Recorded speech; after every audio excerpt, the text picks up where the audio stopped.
شرعی خلو کیا ہے کہ عورت اگر خاوند کے ساتھ گزارا نہ کر سکے تو اس کو شریعت نے حکم دیا ہے، جیسے کہ حضور صلی اللہ علیہ وسلم کے زمانہ میں بی بی بریرہ نے آ کے حضور کی خدمت میں عرض کیا کہ یا رسول اللہ صلی اللہ علیہ وسلم، میں اپنے خاوند سے خلو لینا چاہتی ہوں۔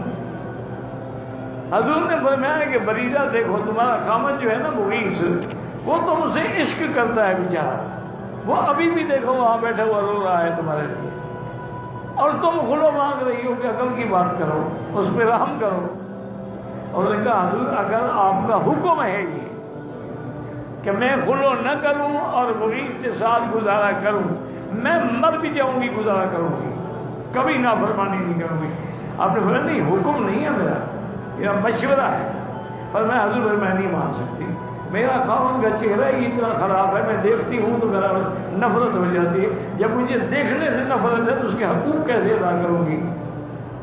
حضور نے فرمایا پھر سوچ لو، جو کچھ اس نے نکاح میں تمہیں دیا تھا، المہر اور زیور اور پیسہ، وہ سب واپس کرنا پڑے گا۔ اور حضور میں وہ بھی واپس کر دوں، مجھے اور بھی لے لے، میری جان چھوڑے گا۔ تو خلو ہو گیا، ہاں خلو سے نکاح ختم ہو جاتا ہے۔ ایک ہے کہ مرد کو پتہ بھی نہ چلے اور عورت آج کل کے قانونی عدالتوں سے خلو، وہ خلو نہیں ہوتا، کیونکہ وہ تو انگریزی قانون کے تابع ہوگا۔ خلو میں ضروری ہے کہ قاضی اس کو بلا کے کہے گا کہ اپنی چیز وصول کرو، اس کو طلاق دو۔